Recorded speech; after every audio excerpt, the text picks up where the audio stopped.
Olá, começa mais um programa Silvana Rezende. É muito bom contar com a sua audiência. Você que está aí, com certeza vai poder contar hoje com mais dicas de empreendedorismo.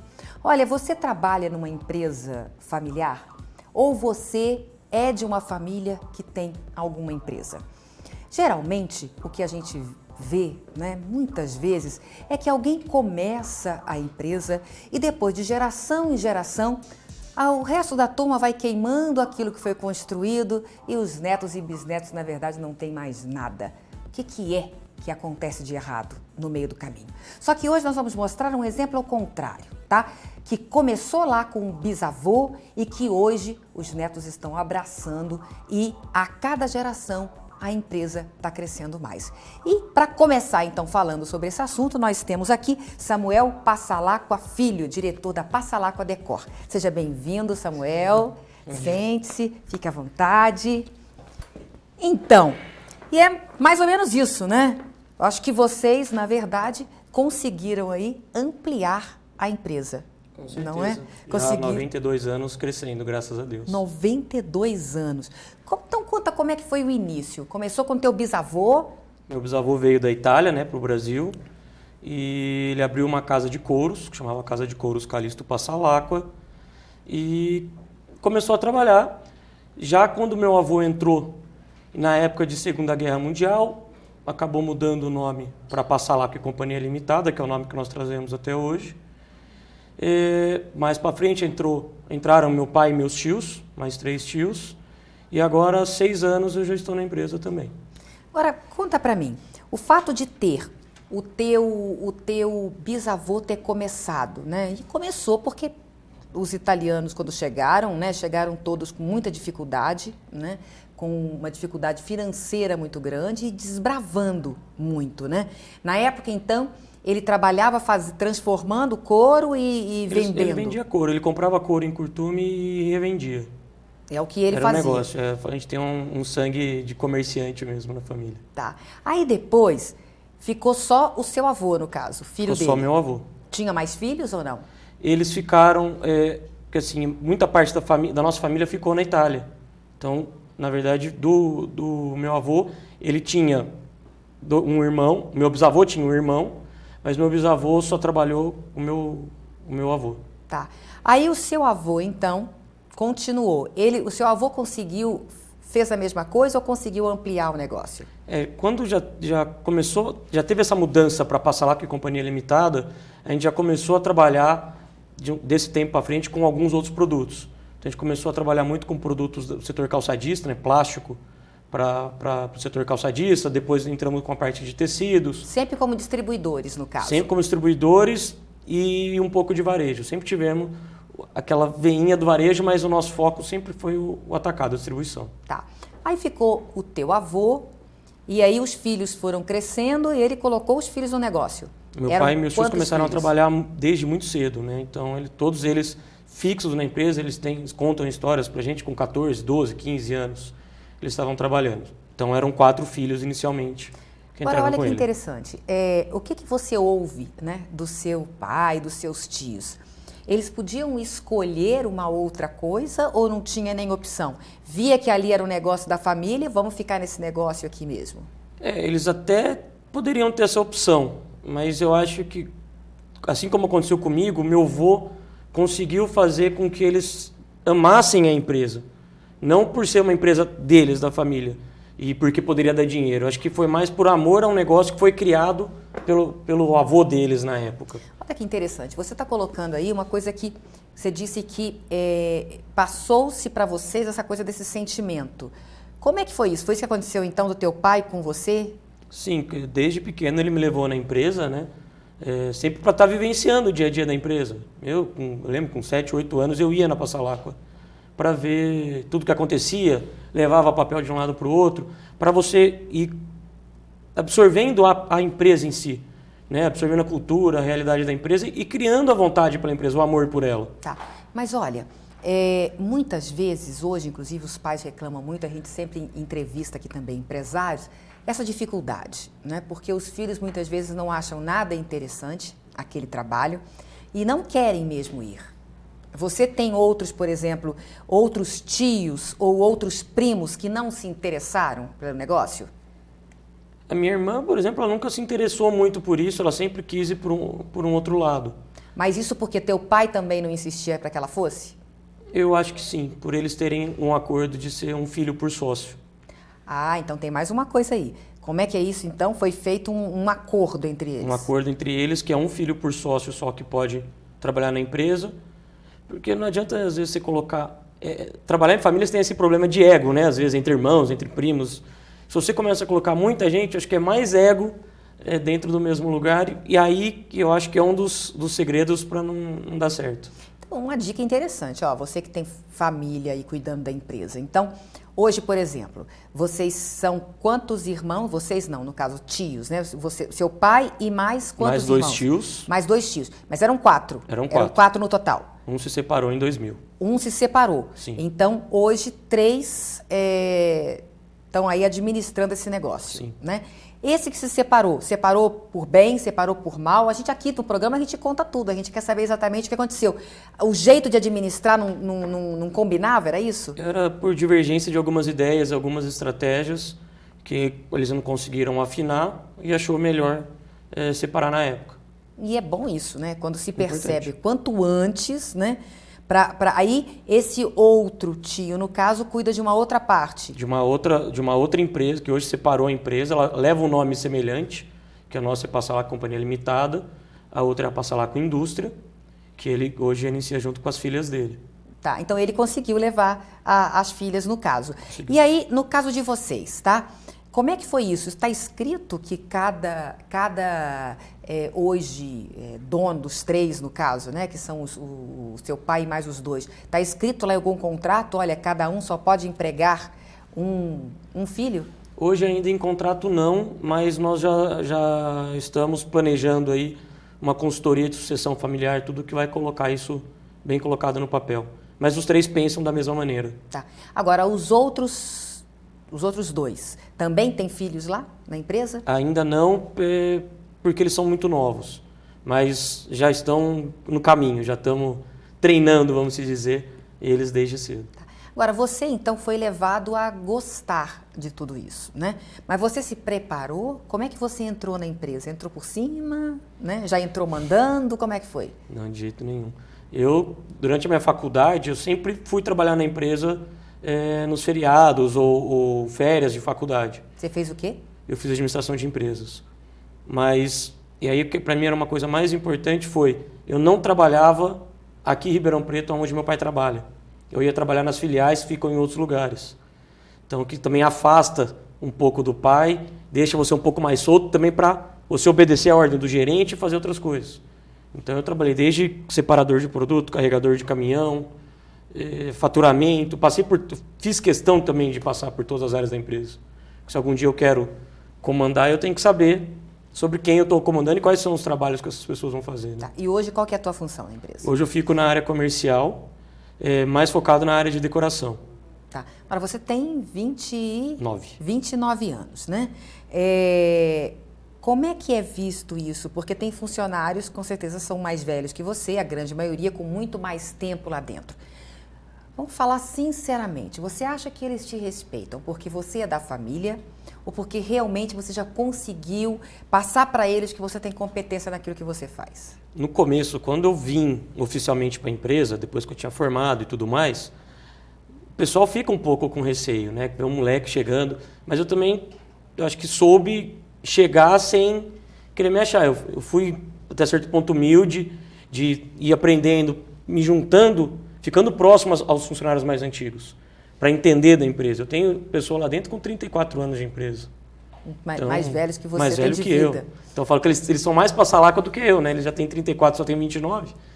Então eu fiz questão de ficar próximo dessas pessoas que eram as pessoas chaves para ir aprendendo aos poucos. E lógico, sempre com o meu pai e meus tios me amparando, perguntando para eles. E aos poucos eu fui criando essa confiança. Agora, como é que vocês, no caso, têm 3 pessoas hoje, que são os 3 sócios, não é? Não há divergências aí? Como Bastante. é que eles combinam? Como é que faz isso? Eu brinco que os 3 têm perfis bem diferentes. E aí eu falo que um é o acelerador, o outro é o freio, o outro é a embreagem. Falo que é o termo que eu sempre uso, né? Porque a pessoa comercial, ela quer comprar e vender, independente se vai ter onde colocar o estoque ou se vai ter como entregar, não quer saber, quer comprar e vender, que é o negócio. Quem toma conta de logística, recursos humanos, essas coisas, puta, se vender demais, vai dar trabalho para carregar o caminhão vai ficar mais pesado, vai ter que pagar hora extra. Então fica meio assim. E financeiro não quer gastar dinheiro. Financeiro quer ganhar dinheiro, mas sem gastar. Então, cada um está colocado numa área. Numa área. Cada um tem a sua área. E você que está olhando de fora isso, como é que eles se entendem nisso aí? Eles têm um respeito, eu acho que cada um pela área do outro. Por mais que às vezes um ache que a estratégia que o outro tomou não era correta, mas existe esse respeito. Tem as conversas, de às vezes quando alguma decisão maior, não decisão de cotidiano, existe a conversa, estou pensando em fazer isso, ou estou pensando em fazer uma compra muito acima do que a gente está acostumado a fazer, existe essa conversa, entendeu? Mas fica para cada um tomar a decisão final de cada uma das suas áreas. E a porcentagem é a mesma que cada um tem? É a mesma e é uma coisa diferente que nós temos, que nós não temos um presidente. Exatamente, são os 3 o tempo inteiro. São os 3 o tempo inteiro. Então os funcionários pensam, você tem 3 chefes então? Três patrões. Basicamente. Porque hoje eu divido a área comercial com outro tio. Tá? O meu tio ele fica mais focado na área de papéis, que hoje é o grande negócio da empresa, de volume, de giro e etc. E eu fico mais focado na área de decoração, que é uma outra coisa, que foi um projeto, que a gente já tinha isso na empresa, é um projeto que eu iniciei há um tempo atrás, um pouco depois que eu tinha entrado na empresa, que eu quis retomar essa área da empresa com um pouco mais de força. Tá.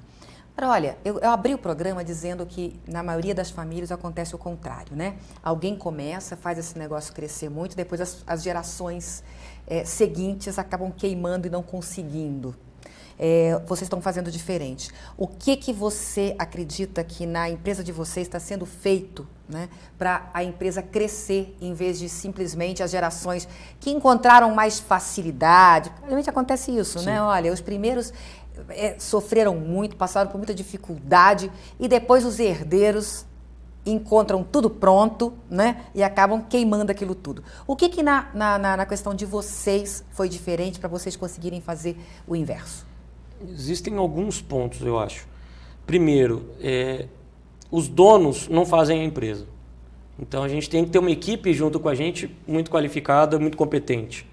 Então hoje nós temos uma série de colaboradores ali que hoje é difícil a gente achar em pessoas jovens que amam a empresa, que ama como se fosse deles mesmos.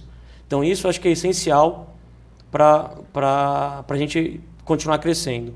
Segundo, o respeito entre os sócios. Se não tiver o respeito entre eles, nessas tomadas de decisões e de saber o limite de cada um, eu acho que é muito complicado. E o terceiro é que nós, por mais que nós somos uma empresa tradicional, nós nunca deixamos de inovar.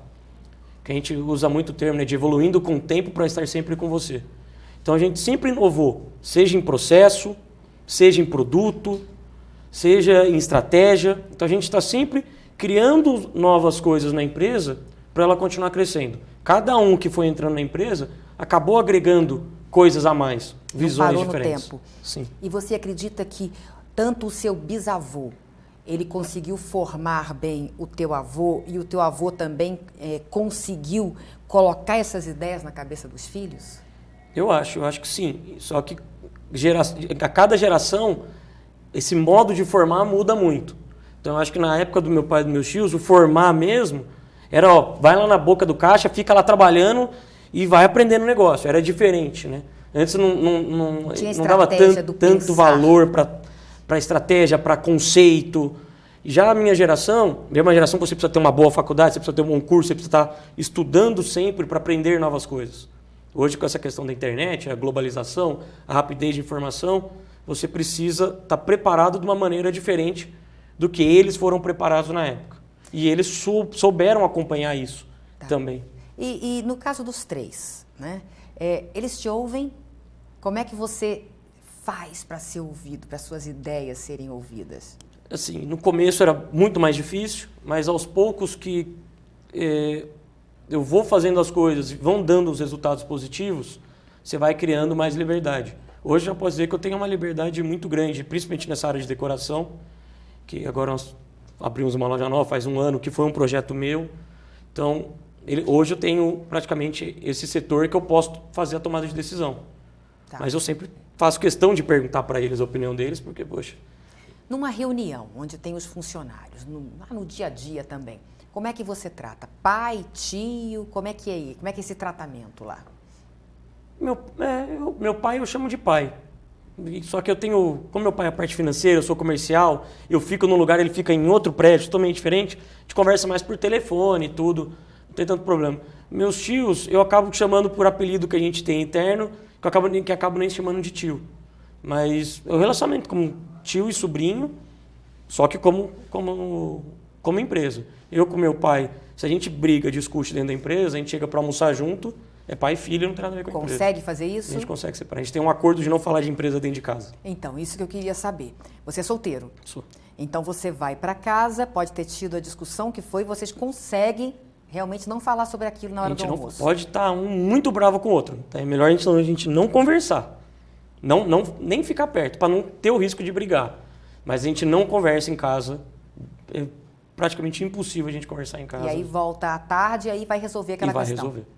Vai resolver, porque senão aí fica todo mundo maluco. Se você não tiver o momento para desligar um pouco, aí começa a abalar. Agora, vamos falar um pouquinho desse momento que o Brasil está vivendo. Crise, né?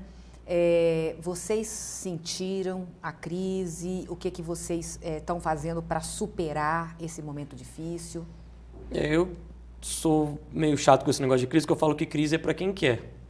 Porque quem se acomodou, porque a gente vinha de uma época de bonança no país, né? Todo mundo, qualquer coisinha que você abrisse, você ia ganhar dinheiro. E chegou um momento que começou a complicar. E a crise, eu acho que ela é um pouquinho importante. Uma pequena crise a cada 4 ou 6 anos, porque ela dá uma filtrada no mercado de pessoas que não são sérias. Mas as empresas que veem a oportunidade na crise, que é uma coisa que veio desde o meu avô, meu bisavô, meu avô... Ele começou, na verdade, numa grande crise, sempre em crise, a Passalacqua fez investimento. Todo ano de crise. Então, ano passado, nós abrimos uma loja gigante com um conceito completamente diferente. Ou a gente abre uma filial nova, ou a gente troca a frota de caminhão. Mas tem gente comprando? Tem. Está do mesmo jeito que comprava antes? Porque pelo que eu converso no mercado, não. O varejo que a gente percebe é que deu uma caída. Mas ainda tem dinheiro rolando. E quem se diferencia, pega o que sobrou. E o que nós conseguimos é pegar essa parcela menor que estava consumindo e trazer essa parcela para nós. Então, eu estou conseguindo atingir o número de crescimento. Tá. Vocês têm uma matriz em Ribeirão Preto e tem filiais. Eu tenho uma matriz em Ribeirão Preto, tenho uma loja que é a parte de papel, que ficou onde ficou a matriz, a parte de decoração, onde era a Passalacqua antiga. Eu tenho em Franca, eu tenho em Campinas, eu tenho 2 em Belo Horizonte, uma em Londrina e uma em Goiânia. Olha, qual o desafio de estar administrando de longe e administrando pessoas que a gente não conhece, né? O maior risco, eu sempre ouço os empresários dizerem assim, neste momento que você está aqui na entrevista, infelizmente, você está sendo lesado de alguma forma. Tem alguém, né, infelizmente, tirando alguma coisa, roubando alguma coisa, infelizmente. Acho que essa é a palavra, né? Sim. Claro que você pode ter 99% de funcionários honestos, mas infelizmente sempre vai ter algum, em todos os sentidos, desde a luz que fica ligada sem precisar, não é? Desde do material de escritório que acaba desaparecendo, desde um orçamento que não é feito da melhor forma, né? Desde o carro que o consumo de gasolina que é muito maior. Como é que vocês fazem para estar com... Porque tem varejo também, né? Tem muitos produtos. Como é que faz para controlar isso? Existem algumas coisas. Primeiro, a parte hoje de sistema integrado ajuda muito você ter o controle à distância. Então, a gente consegue saber em tempo real o que acontece em todas as filiais. Tanto via sistema, tanto via câmeras. Isso ajuda um pouquinho. Outro, nós estamos sempre visitando essas filiais. Então, se não sou eu, é o meu tio. Então, nós estamos sempre rodando as filiais. Todo mês a gente está indo nas filiais. E vocês vão até lá e conversam com o gestor, conversa também com os funcionários? Com todo mundo. O objetivo é sempre a gente conversar com... Na Passalaco, em geral, a gente dá muita abertura para todo mundo vir conversar com a gente. Então, é importante que, às vezes, uma pessoa que você não daria tanta importância, ela pode trazer uma ótima ideia para a empresa. Porque, às vezes, se o gestor não está fazendo a coisa certa e se você dá esse espaço, você acaba sabendo por outras pessoas. Já tivemos vários casos assim. Nós já tivemos o caso de um motorista de caminhão que virou um gerente de filial, por exemplo. Ficou 30 anos trabalhando na empresa. Então, ou seja, você foi ouvindo e ele foi se preparando para aquilo também, para ele virar gerente depois. Sim. Nós temos muitos casos dentro de pessoas que cresceram dentro da empresa. Então, de confiança, né? Lógico, a partir do momento que você vai contratar um gestor para tocar um negócio seu, você tem que ter pelo menos um pouco de confiança nele. Tá. Você é jovenzinho, mas pelo que está mostrando para a gente aqui, já tem bastante bagagem, né? Vamos colocar hoje no mercado, quando você vai contratar um colaborador, fala para mim o que é mais importante você encontrar nesse colaborador, até para quem está nos assistindo saber, olha, eu preciso ter essas características para ter vaga no mercado, principalmente num país hoje de 12 milhões de desempregados. Primeiro é proatividade. Eu acho que você contratar uma pessoa para ela fazer somente o que está escrito no contrato, ela não querer mostrar mais, não é mostrar, mas eu acho que você tem que abraçar a empresa. A partir do momento que você entrou numa empresa, você tem que amar o que você está fazendo. Então você tem que querer se desempenhar cada vez melhor. Então acho que primeiro é proatividade. E junto com proatividade tem um comprometimento que acaba sendo coisas muito semelhantes. Eu acho que eu prefiro hoje contratar uma pessoa que não entende nada do que eu faço e eu precisar mostrar para ele todos os meus produtos do que contratar um cara que sabe tudo sobre meus produtos, mas não sabe trabalhar direito com eles. Tá, ou seja, comportamento. Sim. Às vezes a gente encontra gente muito boa tecnicamente, eu falo isso até porque eu sou gestora de pessoas também, sou consultora nessa área, e as empresas têm muita dúvida nisso, né? Porque às vezes está com um técnico na frente que sabe tudo, mas tem problemas comportamentais muito grandes, né? Não sabe trabalhar em equipe, acaba desmotivando o resto da equipe, e é melhor ficar sem ele, né? E ficar com quem não sabe, mas tem vontade de aprender, não é? Com certeza. É isso que você também presencia e que você, na verdade, dá valor na empresa hoje. Sim. A gente sempre preza muito pelo ambiente de trabalho, né? Então, hoje, os salários no mercado são muito parelhos, as condições são muito parecidas entre todas as empresas. Então, a gente precisa conseguir fazer com que a pessoa goste de trabalhar e queira ficar trabalhando com a gente. Então, esse ambiente de trabalho que aliado a pessoas com muito comprometimento, melhora para todo mundo. Tá bom. Legal, olha, para a gente terminar, porque está avisando que o nosso tempo está acabando, nós extrapolamos o tempo aqui, né? Para ser empreendedor, quais você acha que são, ou quais as características principais para hoje quem quer montar o seu próprio negócio? Primeiro é o comprometimento, que é, como eu já falei. Segundo, a perseverança, que está ligado, né, com esse comprometimento, e a fé em si mesmo, de que você tem capacidade para fazer dar certo. Eu levo tombo, meu pai e meus tios levam tombos sempre, mas a gente nunca desanima. Você pode até desanimar no curto espaço de tempo, mas você tem que perseverar, ter fé e correr atrás do que você quer. Legal. Até porque para empreender nesse país louco, né, com a quantidade de impostos que tem, com as leis que tem, é muito difícil. Olha, parabéns para você, leve aí um abraço para a tua família, para todo mundo que está fazendo essa diferença, né, também aqui na cidade de Ribeirão Preto e em outras cidades também. Um grande abraço para você, sucesso. Obrigado. Cada vez maior, tá? Olha, a gente vai ficando por aqui nesse bloco, daqui a pouquinho a gente volta com mais programa Silvana Rezende.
Como liderar, como motivar, como ter gente mais comprometida com o trabalho, como fazer com que os melhores colaboradores permaneçam na empresa.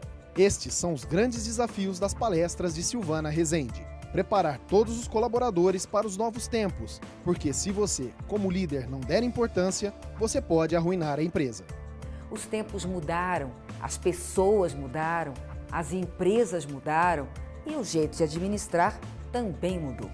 É aí que eu entro para te auxiliar, com palestras, treinamentos e coaching. Silvana Rezende tem atendido muitas empresas para falar de liderança, motivação, empreendedorismo, geração Y, a mulher no mercado de trabalho e muito mais. Ela mistura teoria e prática, tudo de forma descontraída e baseada em muito estudo e a experiência como consultora em gestão de pessoas e desenvolvimento humano. Silvana Rezende prepara palestras e treinamentos de acordo com a necessidade da empresa. O importante é despertar uma autoanálise e fazer com que as pessoas parem de se justificar e colocar a culpa nos outros. Por isso, além de palestras e treinamentos, Silvana trabalha com coaching. Escolha a sua meta, que ela vai te auxiliar a alcançá-la. Mais informações pelo site www.silvanarezende.com.br.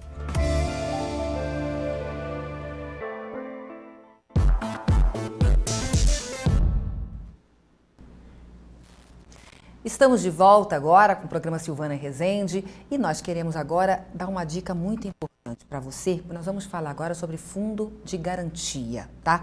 Nós temos aí mudanças, medida provisória que mudou, inclusive a questão do fundo de garantia com relação a crédito consignado e, por causa disso, nós trouxemos aqui o advogado Pedro Saad, que vai nos explicar sobre essa questão. Conta pra gente que pé que tá essa mudança, né? E o que na verdade ela vem trazer pra gente. Pois é, Silvana. O governo federal editou uma medida provisória em março, agora de 2016, que na verdade ainda precisa ser implementada, acredito que ela vai ser implementada agora em setembro, mas autorizando os bancos, as instituições financeiras a constarem nos contratos de empréstimo consignado uma garantia adicional de 10% do FGTS. Né, ou 100% da multa que o empregado receberia no caso de demissão sem justa causa. Né, então, empréstimo consignado já é, por si só, um contrato vantajoso para o banco, porque até 30%, 35% ele consegue retirar ou pegar do salário do empregado para pagamento do empréstimo. Então, em tese, a inadimplência ela é relativamente baixa. Né, porque o empregado não tem opção de pagar ou não. Mesmo o dinheiro já fica lá, né? Já fica no banco. Quando ele vai pegar o salário dele, na verdade, ele vai pegar só o que sobrou. Exatamente, exatamente. Por mais que às vezes no mês ele esteja apertado, prefira pagar outra conta, ele não tem essa opção de escolher se ele vai pagar ou não. Né? Então, historicamente, inclusive, é um contrato de empréstimo que os juros é um pouco menor, né, do que o geral por conta dessa facilidade que o banco tem.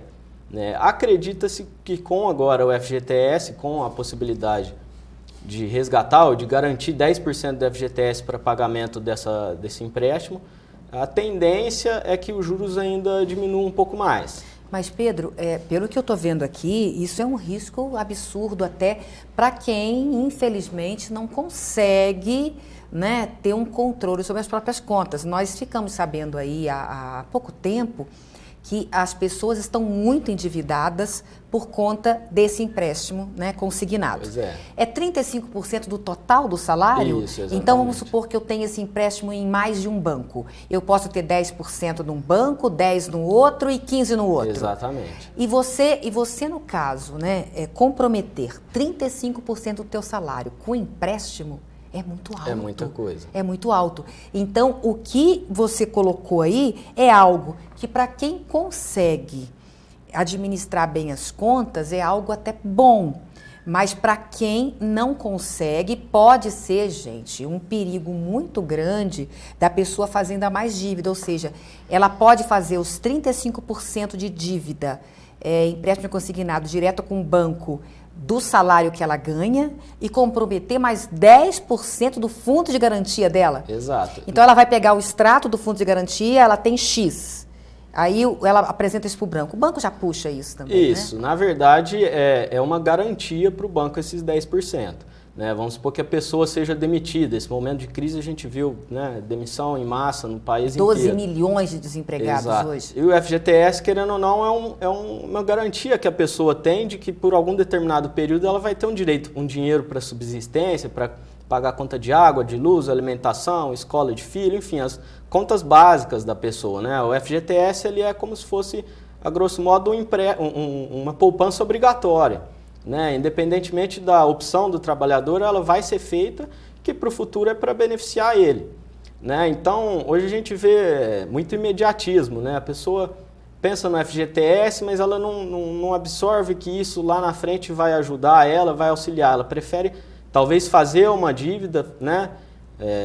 Pegar o dinheiro e ir pagando os 30%, mas lá na frente, às vezes, se ela não tem uma reserva, quando ela for eventualmente demitida, os 10% do FGTS, 10% do total do FGTS pode ser utilizado para pagar essa dívida do empréstimo consignado. E aí acaba complicando o orçamento ainda mais daquela pessoa. Porque, na verdade, como ela não vai ter mais o salário mensal, o banco, então, retira esses 10% do fundo de garantia. Exatamente. E ela que contava com X vai ter que contar com X menos 10%. Exatamente. Né? Isso ainda não está ainda vigorando. Não, já está, mas na verdade falta regulamentação da Caixa Econômica Federal, que é o agente financeiro que atua com o FGTS, né, principalmente para tentar colocar a margem de lucro do banco, qual vai ser o percentual de juros máximo que o banco vai poder utilizar.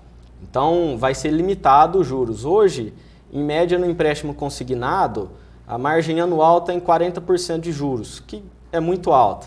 Né? Se a gente comparar com outros países, o Brasil... 40%? Exatamente. Exato. Eu pego um empréstimo consignado. Então, eu pego um empréstimo consignado e pago 40% anual. Uma coisa absurda. É absurdo. Absurda. É absurdo. A tendência é que se diminua essa margem de lucro do banco ou os juros praticados pelo banco, porque quanto maior a garantia que ele tiver de recebimento, né, menor é o risco dele e o lucro que ele teria que ter na operação. Agora, hoje, quem pode fazer esse empréstimo consignado, qualquer trabalhador pode fazer, tanto da empresa pública quanto privada. Isso. Essa questão do FGTS especificamente, foi bom ter falado isso, é para a empresa privada. Tá? Esse percentual de 40%, por exemplo, é para a empresa privada. Né? Até porque o funcionário público é muito difícil de ser demitido, isso, né? então, tem a estabilidade. Como a garantia do banco é maior, por conta da estabilidade dele, os juros também é um pouco menor. E aí, quer dizer, mais uma vez, o funcionário privado acaba pagando um valor maior de juros também por conta disso. Exatamente. E tem também uma outra questão, eu acho que não entra nessa questão porque não tem fundo de garantia, mas que também está comprometendo muita gente, que são os aposentados, né? Que usam esse empréstimo consignado e estão ficando muito endividados, Sim. né? Exatamente. Aposentado normalmente tem muito custo com medicamento, com remédio, né? Plano de saúde, hospital, etc., e ele acaba, mais comum até aposentado fazer empréstimo consignado do que um trabalhador numa empresa particular, né, comprometendo uma faixa relativamente alta da renda, 30%, 35%, querendo ou não, é um percentual alto. Agora, Pedro, você como advogado, quais as sugestões ou alertas que você faz para as pessoas, né? Até quem já está endividado ou quem está pensando em entrar nessa dívida. O que você tem visto, né, no escritório que pode ser uma ajuda para as pessoas? Olha, apesar de ser alto os juros no empréstimo consignado, como eu disse, em torno de 40%, ele é relativamente bem mais baixo do que num empréstimo pessoal que não é feito no empréstimo consignado. Né, outras modalidades de empréstimo, a gente teria 70% no empréstimo pessoal, cartão de crédito nem se fale, cheque especial. Né, então, o que eu sugeria? Utilizar essa modalidade de empréstimo com segurança e com cautela. Né, às vezes a gente fala em trocar dívida, tem uma dívida em cartão de crédito, os juros é absurdo, cheque especial, então nessas ocasiões compensa a gente pagar à vista o valor e fazer a dívida no empréstimo consignado, porque os juros vai ser bem menor. Agora, fora essas hipóteses, eu sugeriria utilizar em situação só de emergência. Né? Algum caso de saúde, alguma urgência, alguém na família está doente. Né? Agora, fora essas hipóteses, é um pouco complicado, né? Porque 30%, o valor que a população recebe já não é alta, e ainda comprometer 30% do salário com um empréstimo, né, é o que eu disse, a gente é muito imediatista, então quer receber o dinheiro agora, mas para fazer dívida ao longo prazo, isso acaba complicando. Então precisa ser bem criterioso na forma como vai fazer e se é viável ou não fazer algum tipo de empréstimo. Outro dia eu estava conversando até com um analista também financeiro, onde ele estava colocando, né, que para ter segurança aí na hora de fazer um empréstimo, você deve pensar em não comprometer mais do que 10 a 15% do teu salário. Né? E ainda isso é complicado, depende da quantidade, depende do tamanho do salário também. Né? Você deve fazer as suas contas, tem algumas contas que não podem de forma alguma ficar fora, né, do teu orçamento. Então, nesse momento de crise, isso é mais assustador ainda. Né? Tá aparecendo, tá chegando muita coisa nesse sentido no escritório? Sim, nesse momento de crise, eu vejo lá no escritório que aumentou muito a procura de pessoa com dívidas bancárias, cartão de crédito ou até empréstimos, empresas também, pessoas jurídicas, né, endividadas. Tem solução, tem como negociar. Dá para reverter isso? Dá. Mas se está no contrato que o juro é esse, que a situação é essa e a pessoa assinou, como é que consegue reverter? Hoje Brasília, o STJ praticamente pacificou essas questões de juros. Então, é o que você disse, o banco já faz o contrato dentro do que a lei prevê e do que o STJ autoriza. Né? Mas, em algumas hipóteses, a gente consegue negociar, aumentar a parcela, aumentar a quantidade de parcela e diminuir o valor. Ou até se tiver alguma cobrança em desacordo com o que está previsto no contrato, judicialmente a gente consegue reverter também. Tá. É claro que você pode falar para mim assim, olha, Silvana, como advogado, né, vale a pena. A pessoa às vezes pensa assim, eu não vou procurar o advogado porque só o que o advogado vai me cobrar, não vai valer a pena, é melhor eu pagar isso aí, eu tentar negociar direto com o banco. Existe alguma forma, algum acordo das pessoas na hora de procurar um advogado ter, por exemplo, um contrato de risco, ou seja, o advogado só recebe se realmente a situação da pessoa for positiva, melhorar? Sim. Lá no escritório, por exemplo, a gente faz parcialmente de risco, né? Um valor inicial e uma percentual num êxito que a gente fala. Então, a gente vira mais ou menos parceiro da pessoa. Se ela for bem sucedida naquela ação, a gente receberia a segunda parte do pagamento. Né? Mas dá para negociar, é lógico. Se ela não for, perdeu aquele valor. Não é que perdeu, pagou por aquilo, foi um risco que ela correu. Sim. Tá. Olha, o que mais que hoje tem alguma outra lei acontecendo, alguma outra medida provisória acontecendo que as pessoas têm que se atentar? Não. Nesse momento é essa e as pessoas têm que se atentar a ela.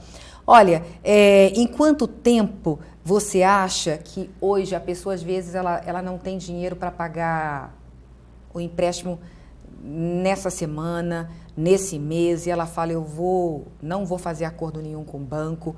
Se ela procurar, pela experiência que vocês têm no escritório, se ela procurar o banco, dá para ela negociar rapidamente isso? Dá. Silvana, por incrível que pareça, eu já ouvi de muito gerente, inclusive de banco, falando, deixa a pessoa ficar inadimplente para depois você vir negociar. Em vez da pessoa estar em dia e ir lá falando, o próximo mês eu não vou dar conta, vamos mudar essa parcela, o gerente de diversos gerentes de banco ou até advogados já me falaram, você vai ter mais facilidade em negociar com a gente se você ficar inadimplente 2, 3 meses e esperar a gente procurar ou vir atrás da gente. Isso é sério, hein, Pedro? Fica todo mundo... Mas aí fica com o nome sujo.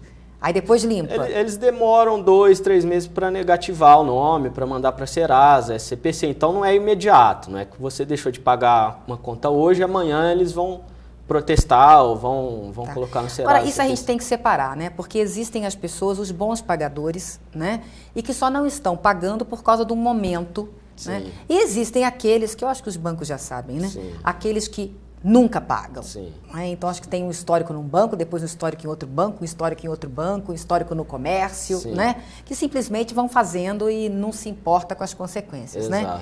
Então, você tem que ver em que lado que você está, né? Para poder fazer uma boa negociação também lá, se você está com dívida, não porque você simplesmente não quis pagar, mas porque realmente a situação mudou, perdeu o emprego, que né? É a grande maioria. Muitos empresários, a gente fica hoje muito triste, né?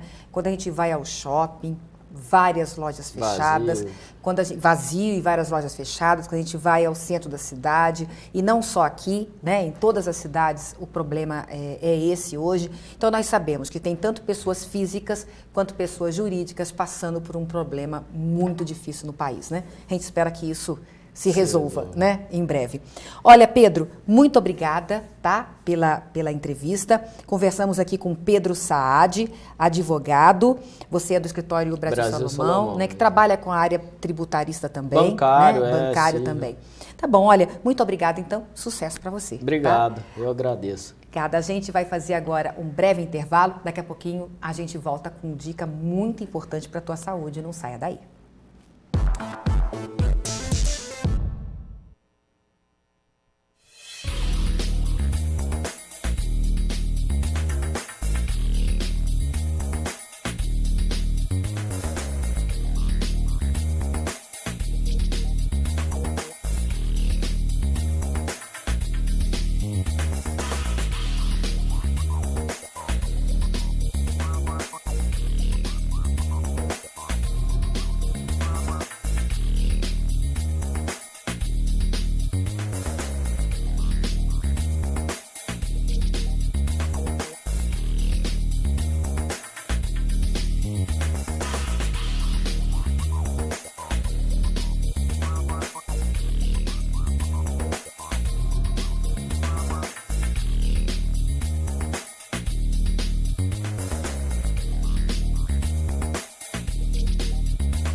Olá, estamos de volta e agora a gente quer passar para você dicas de postura. Silvana, o que é isso, postura, né? As pessoas, a gente vê cada vez mais pessoas sentando muito mal, dormindo muito mal, andando muito mal e não se preocupando realmente com a coluna. E depois, só quando chegam as dores, né, é que a pessoa vai pensar na coitadinha da coluna, né?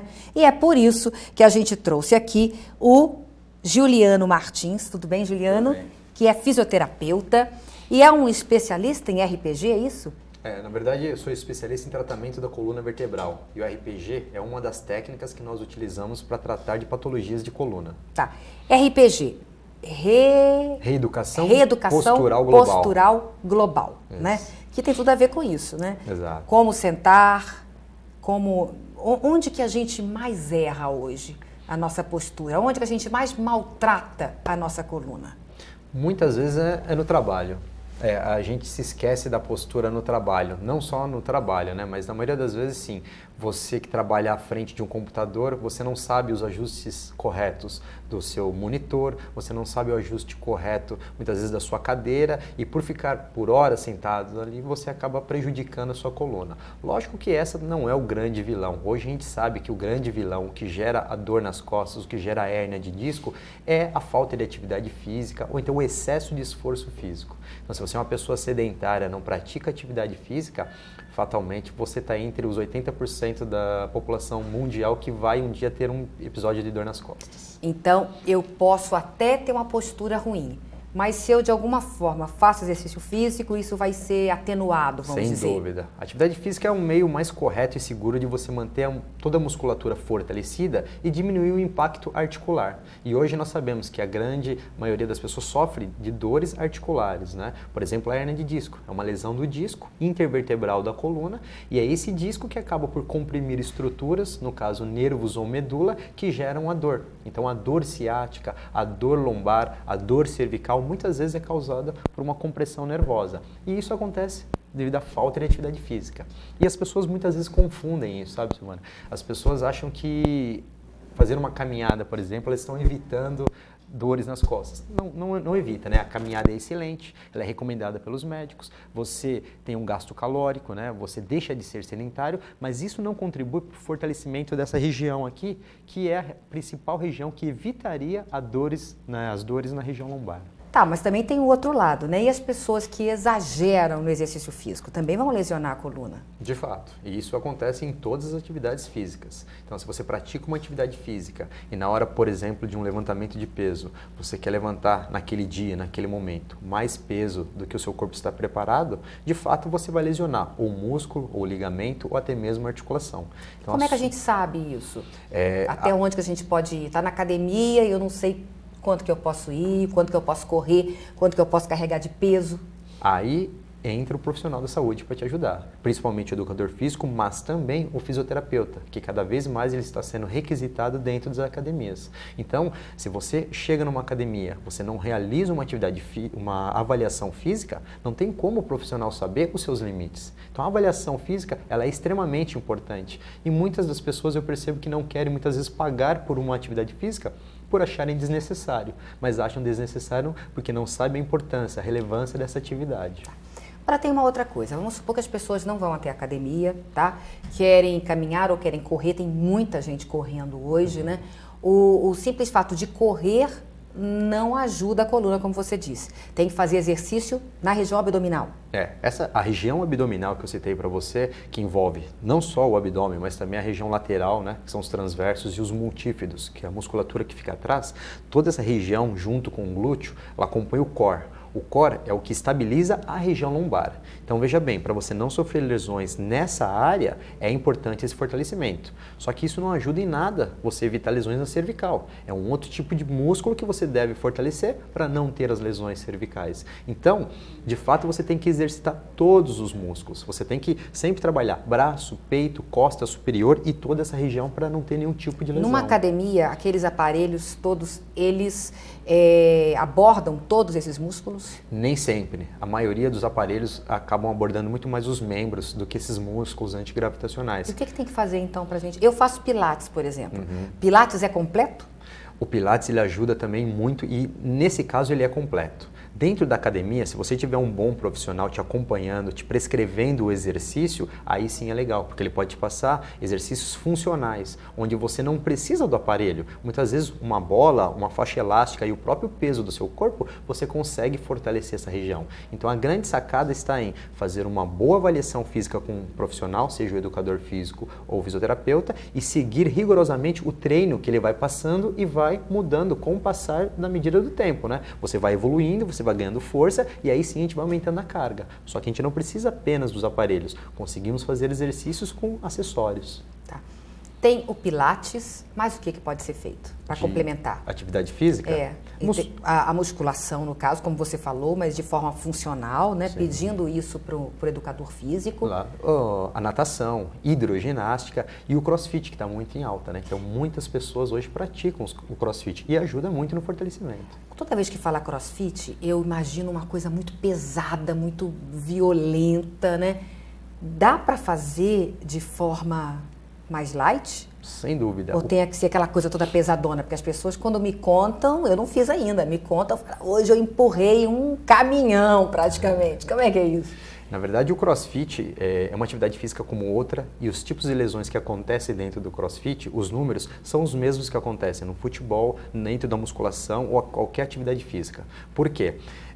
Lesão existe quando há sobrecarga, quando a pessoa não segue alguns parâmetros, não segue o que o seu orientador, o seu coach te diz. Então, dentro do CrossFit acontece lesão? Acontece, mas é por conta do próprio aluno e não por falta de orientação. Então, se você segue a orientação de um profissional, dificilmente você vai se machucar. E eu falo porque eu pratico também, é uma atividade física que eu gosto, porque eu gosto de conhecer a atividade física para poder passar as orientações para o meu paciente. Então, você pode ter certeza, já pratiquei todas essas atividades físicas que nós relatamos, exatamente para saber onde está o perigo. E o perigo está em quem pratica. Como ele pratica. Muitas vezes a pessoa não quer superar o limite dela, ela quer superar o limite do outro. E aí se o outro está levantando aquele peso lá, eu preciso levantar mais. Exatamente, né? É esse que é o erro. Então você quer bater o limite do outro, é onde você se lesiona, não tem como. Agora vamos falar um pouquinho de RPG. RPG, na verdade, conserta ou corrige, vamos supor que a pessoa tem uma escoliose, que a pessoa tem uma lordose, que a pessoa tem uma postura que não está certa. É isso que a RPG faz? Quando nós fazemos a anamnese, a avaliação clínica de início com o primeiro paciente, nós analisamos o tipo de lesão. E lá nós temos tratamentos tanto com RPG como os equipamentos de mesa de tração e mesa de flexo. O que determina se nós vamos utilizar uma mesa mais avançada, se nós vamos utilizar o Pilates ou o RPG? O tipo da lesão.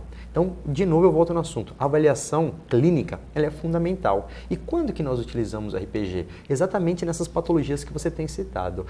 Tanto a escoliose como o aumento das curvaturas, seja da cifose ou seja da lordose, o RPG ele vai muito de encontro para tentar minimizar esse aumento dessa curvatura ou minimizar a escoliose. Dependendo da idade, dependendo do tipo, muitas vezes é impossível você corrigir, você ter 100% de alinhamento, mas você consegue minimizar e muito essas curvaturas que a coluna acaba apresentando, no caso a escoliose. Então, hoje, o RPG no nosso instituto de tratamento, nós utilizamos para correção postural, ajuda no fortalecimento muscular e ajuda na correção dessas curvaturas. Agora, nós mulheres que vivemos em cima do salto, né? Naturalmente, quando a gente coloca o salto, a gente fica com a lordose, aumenta a lordose. Exatamente. Né? Como corrigir isso, né? Sem deixar de usar salto? Infelizmente, não tem como corrigir. A partir do momento que você calçou o seu sapato, você está com o seu corpo projetado para frente, você aumenta a lordose. O que você tem que fazer? É prevenir a lesão. E como prevenir a lesão? Manter a musculatura toda tanto fortalecida, quando eu falo da região aqui abdominal, mas também alongada. Então, músculos da região de membros inferiores, a região muscular posterior, você tem que ter um bom alongamento, boa flexibilidade. E você fazer uma atividade física, manter os músculos sadios, fortalecidos, evita essa sobrecarga, ou pelo menos diminui a sobrecarga na coluna lombar. Aí sim você evita as dores. Se você só faz o alongamento e não faz atividade física, não fortalece, fatalmente você vai sofrer com dores nas costas. Ajuda a ficar um pouquinho com o abdômen retraído? É um erro. Antes dizia-se... Não soltar a barriga e ficar... É um erro pelo seguinte, as pessoas antigamente diziam, né, os profissionais da saúde, né, os estudos eles vão evoluindo, por isso que cada hora disse uma coisa diferente. Então, antigamente, tem que ter postura, manter o abdômen contraído, tal. Hoje não é mais por aí. Por quê? Se você cria esse vício, a todo momento você está vigilante, você pode sentir dor, porque você vai sobrecarregar esse músculo. Né? Um teste simples que eu mostro nos meus pacientes, né? Você pega o seu punho e gira. Você faz um movimento normal. Agora vamos fazer a contração do abdômen, que é o que você quer manter a postura. Aperte o seu pulso. Olha como é muito mais difícil você girar o seu punho. Então imagina o dia inteiro você com essa musculatura contraída, você estressa a musculatura e aí você pode ter uma lesão devido querer corrigir a sua postura o tempo inteiro.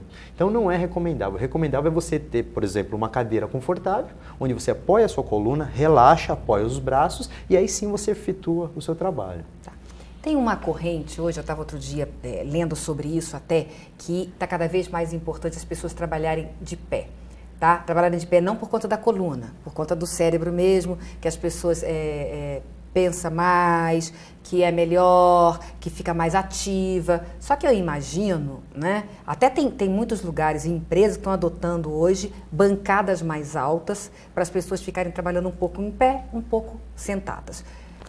Na concepção de coluna, o que você diz? É a melhor coisa, porque a sobrecarga ela existe quando você passa horas na mesma posição. Então, se você falasse para mim, Juliano, é melhor eu trabalhar 8 horas em pé ou alternando? Alternando. 8 horas sentada ou alternando? Sempre alternando. E então, no caso se a mulher usa salto? Mesma coisa. Tudo bem? Mesma coisa pelo seguinte, quando você está sentada, a sobrecarga está toda na lombar. Quando você levanta e anda, ou pelo menos movimenta, você faz a contração e relaxamento dos músculos da lombar, que são os quadrados. Então, enquanto um contrai, o outro relaxa. E esse movimento de contrair um e relaxar o outro evita essa sobrecarga, evita as dores. Tá.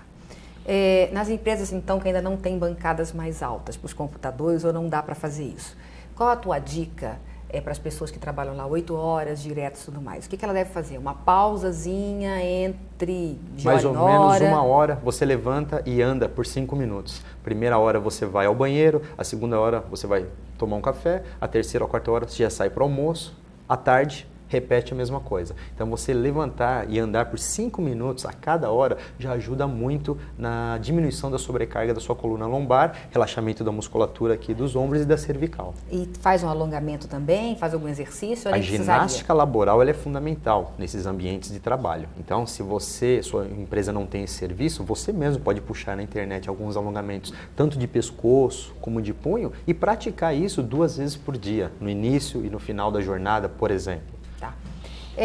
Pessoa vendo televisão em casa, o que acontece muitas vezes é que a pessoa senta muito mal, né? Jovens, adolescentes e crianças também sentam muito mal na carteira da sala de aula, né? Postura para assistir, não dá para assistir televisão assim, não tem graça, né? O que é pelo menos aceitável? Você apoiar totalmente a coluna. Não importa que o sofá é reclinável. Se você apoiou a lombar, torácica, cervical, você pode ficar assim, desde que ela esteja apoiada. O problema é quando a gente afasta o glúteo do apoio, aí fica aquela curva, aí você fica assim, é aí que tem a sobrecarga, né? Então tentar sempre apoiar toda a coluna, aí você pode reclinar o sofá o quanto você quiser, a coluna e o bumbum principalmente encostado ali no encosto do sofá, aí você minimiza a sobrecarga. Dá até para colocar uma almofada no caso, se for preciso. Direção, a gente vê principalmente mulheres, né? Muitas mulheres ficam assim, né? E não encostam e ainda ficam com o braço dobrado, né? Que é o ideal, eu acredito, né? Que é realmente o braço esticado e as costas. Mas a gente não consegue encostar tudo, né? Muita gente não tem o hábito. Para dirigir. Os ajustes, você começa sempre pelo pedal, porque você nunca pode ficar com a perna totalmente flexionada, nem totalmente esticada. Então você vai encontrar a distância exata do seu banco e do seu pedal, de uma forma que você pise até o fundo do acelerador ou do freio e sua perna não estique totalmente, ela fique semi-flexionada. Encontrou essa distância, você vai apoiar o seu encosto para que você consiga fazer a mesma coisa com os braços. Você vai segurar o volante e não vai ficar com os braços totalmente esticados, mas também não totalmente dobrado. Essa posição. Encontrou essa posição dos braços e das pernas, aí você arruma os retrovisores e apoia a coluna que você vai ficar confortável para dirigir aí durante uma viagem. Legal. Olha, muito bom, Juliano, muito bom. E a gente espera aí que a gente tenha dado dicas, né, interessantes para as pessoas, na verdade, saberem um pouquinho e evitarem essas dores mais tarde. Sem dúvida, espero ter colaborado e ajudado nessas dicas. Colaborou com certeza. Olha, nós vamos ficando por aqui. Aproveitem as dicas para não ter dores nas costas, ok? Um grande abraço para você e até semana que vem, com certeza.